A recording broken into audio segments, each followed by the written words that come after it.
Creo que la mayoría alguna vez llegó a escuchar, hablar o ver a Platón en alguna parte del mundo, ya sea en fotografías, pinturas, historias, una clase o un libro, no sé, o una cita random por ahí. Pero, o sea, la pregunta aquí es como, ¿por qué alguien que vivió hace más de 2400 años, el día de hoy sigue impactando de manera consciente o inconsciente en la forma en la que pensamos, percibimos, juzgamos o entendemos el mundo, sobre todo cómo entendemos la política? Y es interesante de leer, de escuchar y de pensar. Y pues el día de hoy vengo a hablar un poco acerca de su marco histórico. Ok, me acaban de regalar este libro. No, ¿qué? Me lo regalé yo. Me encanta. Y lo leí y dije, bien, puedo empezar con esto. Hice un guión, me pasé como una hora intentando grabar el guión, pero me di cuenta que estaba muy escaso, muy incompleto, muy triste. Entonces me voy a poner a leer el marco histórico con ustedes y al paso voy a ir haciendo algunas interrupciones para decir algunos datos, algunas cositas que tenga que agregar, que decir. Así que bienvenidas, bienvenidos el día de hoy al marco histórico de Platón, de este capo de la filosofía. Pongámonos serios.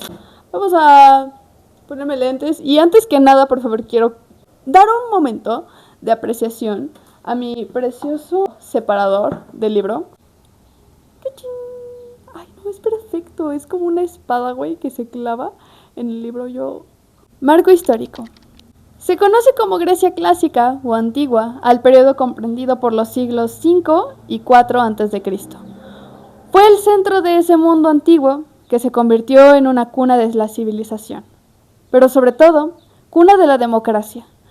Platón vivió esta época de duras guerras y cambios constantes, pero él, junto con su ciudad, vivieron un magnífico tiempo de esplendor, debido al desarrollo de la cultura y política, pero también de la decadencia, cuando Atenas fue derrotada por Esparta. Ok, aquí hay algo que agregar. Platón nació en el año 427 a.C. en Atenas, una ciudad del mundo antiguo, que no era un país como tal como lo conocemos, sino una ciudad-estado. Y Atenas era considerada la cuna de la democracia, como ya lo dije, pero también un lugar profundamente desigual y conflictivo. En esa época se encontraba en guerra con Esparta, otra ciudad-estado poderosa. A diferencia de Atenas, Esparta es una ciudad militarista, cerrada, autoritaria, y no creía en la democracia, sino en la obediencia y la fuerza. Y pues Platón creció en este pedo durante el periodo de dicha estabilidad. Sin embargo, siendo muy joven, conocería los estragos de la guerra, puesto que estalló la primera guerra del Peloponeso, en la cual se enfrentó a Atenas contra Esparta, puesto que ésta temía que los atenienses se hicieran más poderosos. Existe un periodo conocido como la Paz de los 30 años, que en realidad duró tan solo 13, que consistió en un tratado formado entre Esparta y Atenas, donde ponían fin a la primera guerra de Peloponeso. Pero dicho pacto no tuvo validez, luego de que Atenas atacara a una ciudad que estaba bajo protección espartana, por lo cual se desató la guerra del Peloponeso, de 431 a 404 a.C. Atenas se vio seriamente afectada durante el conflicto. En el año 430 fue azotada por una peste. Después sufrió graves derrotas y varios de sus aliados se rebelaron, provocando que los atenienses se debilitaran. Finalmente, en el año 405, la armada ateniense fue vencida por los espartanos bajo el mando de Lisadro en Negosportamos. Hacia el año 404 a.C., Atenas pidió la paz, pero ya había perdido sus murallas, así como la armada y todos los bienes en el ultramar. Pese a un constante ambiente bélico, también la vida se desarrollaba. Aunque sin grandes lujos, los atenienses vivían con modestia y su economía se basaba en el comercio marítimo, principalmente, aunque también había agricultores y artesanos. En cuanto a la cultura, se sabe que los antiguos atenienses no contaban con demasiados libros, recibían a viva voz las poesías que recitaban los aedos, así como las mismas enseñanzas de los filósofos. La escuela era la ciudad misma, y la educación se confundía con la vida. Los niños se instruían en 5 asignaturas: música, gimnasia, lectura, escritura y cálculo, siendo para los griegos la música el mayor de los requerimientos para una buena vida. ¡Ay, güey! ¡Me encanta! La música, el canto y la danza. Aunado a los sacrificios ofrecidos a los dioses y la práctica del atletismo, era para ellos el claro ejemplo de una comunidad civilizada en tiempo de paz. Ay, güey, me encanta de que super artistas, filósofos artistas. Ay, me encanta, güey, una ciudad así, por favor. No, bueno, ya lo pensé. De manera utópica, una ciudad así, por favor. Un filósofo de su tiempo, hijo de Aristón y de Perictione, de quien se dice que remontaba su linaje hasta Solón, el sabio fundador de la democracia ateniense, se le asignó el nombre Aristócles debido a su gran espalda, pero es bien sabido que se le conoce como Platón. O sea, güey, se llamaba Aristócles por su espaldota. Bien, Platón, era espaldón. Nació hacia el año 428 a.C., prácticamente su ciudad, Atenas, era el centro más importante del mundo antiguo en cuanto a la política y la cultura. Allí, la Acrópolis lucía grandiosa y la plaza pública era frecuentada por artistas, poetas, oradores y filósofos. Ay, güey, o sea, imagínate ir al Zócalo y toparte así de que justo con artistas, poetas, oradores y filósofos. Y o sea, actualmente como que sí es un poco así, ¿sabes? Pero como que cada quien está en su pedo, ¿no? O sea, te encuentras al güey que está vendiendo el periódico de la UNAM con cooperación voluntaria de letras. Y te encuentras al orador de los testigos de Jehová más adelante, ¿sabes? Poetas, I don't know, creo que faltan poetas. Y artistas, pues claro, todos los que venden su arte ahí en el centro son bellos y poderosos artistas. Siendo muy joven y gracias a una buena educación, Platón pronto destacó como poeta dramático y se cree que quizá fue discípulo de Crátilo y alumno de Heráclito. Ay, güey, neta, con los nombres no puedo, o sea, de pronto sí se me lengua la traba. Por el año de 409 a.C., cuando contaba con 20 años, solo fue determinante para su formación el haber conocido a Sócrates, quien tenía 63.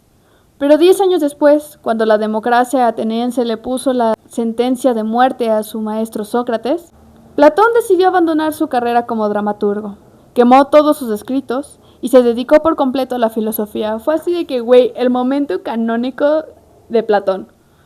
Así, güey, de que sin eso no habría sido de que lo que es. Porque después de eso se dedicó a cuestionar profundamente el sistema, así que mataron a mi amigo, que es perra. Ay, no sé si puedo decir eso, pero bueno, lo voy a censurar. Mataron a mi amigo, ¿qué voy a hacer ahora? Voy a ser filósofo y a criticar el sistema. Güey, fácilmente pude haber sido yo, no lo juzgo por nada en el mundo. Este duro golpe repercute en la concepción platónica, siendo de este modo su sistema filosófico, quizá una oposición de la democracia. Después, al no encontrar ningún sentido en la participación directa y activa de la política bajo la democracia, decide viajar a Megara, donde pasó un tiempo en compañía de Euclides. Pero en 395 participó en el servicio militar durante la guerra de Corinto. Mientras tanto, en Atenas comienza la decadencia, y Platón quiere frenar la caída de la ciudad. Para ello, se vale de sus dotes como poeta y escribe diálogos, o sea, este libro que estamos a punto de leer.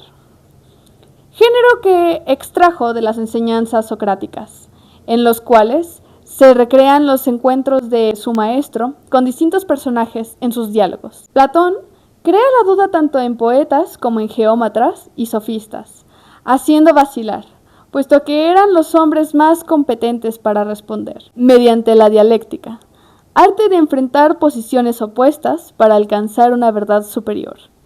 O sea, como un debate, ¿no, güey? Pretende llegar a posiciones más claras sin dejar nada fijo ni definitivo. Es por eso que en sus diálogos se conocen como aporéticos, es decir, que no tienen salida. Hacia el 388 comienzan sus viajes, primero a Sicilia, donde conoce a algunos pitagóricos como Arquitas y Timeo. Se encuentra con Dirón y luego con Cirene. Entabla relación con el matemático, Teodoro. Finalmente se cree que viajó a Egipto. De regreso a su ciudad, la nave que viajaba fue capturada y Platón fue hecho esclavo. Güey, o sea, fue militar, esclavo, vio morir a su amigo, este hijo de su cola, pasó por lo peor de lo peor de lo peor, güey, qué pedo. Viajó bajo esta circunstancia hasta que llegó a Cirene, donde un amigo lo reconoció y pagó por su rescate, güey, y lo compraron, qué chingados. Oh my god.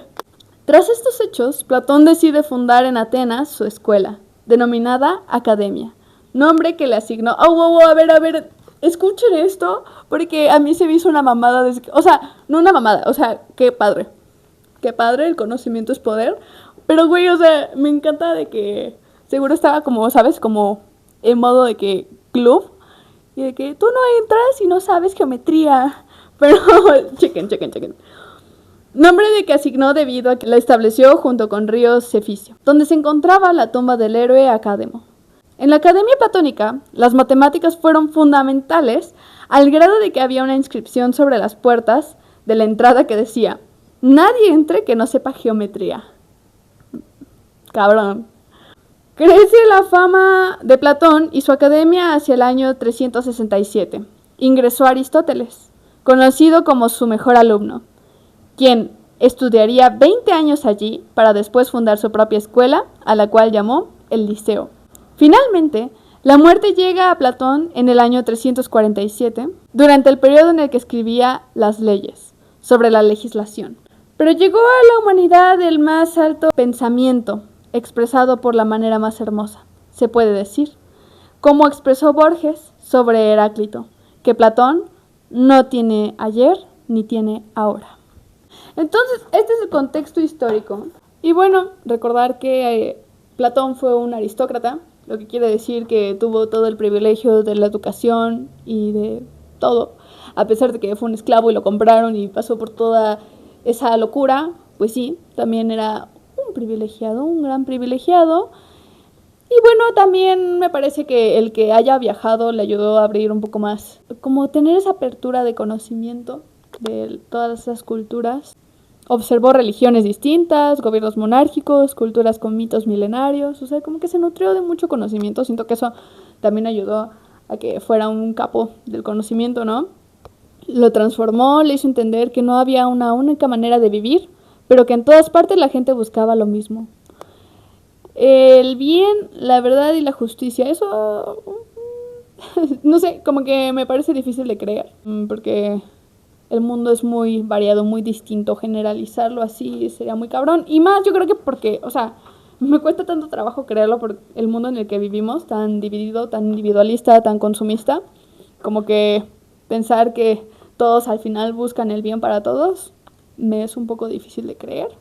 Pero bueno, recordar que él fue quien hizo la primera institución filosófica en Occidente.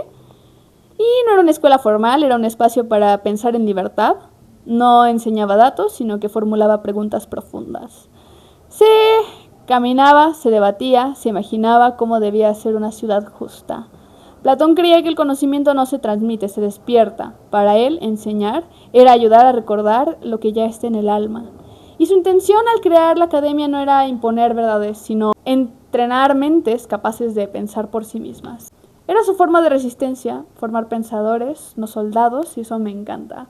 Siento que todos son unos borregos en la plataforma X, que nadie tiene un criterio propio, y qué importante me parece ahora tener un criterio propio, ¿sabes?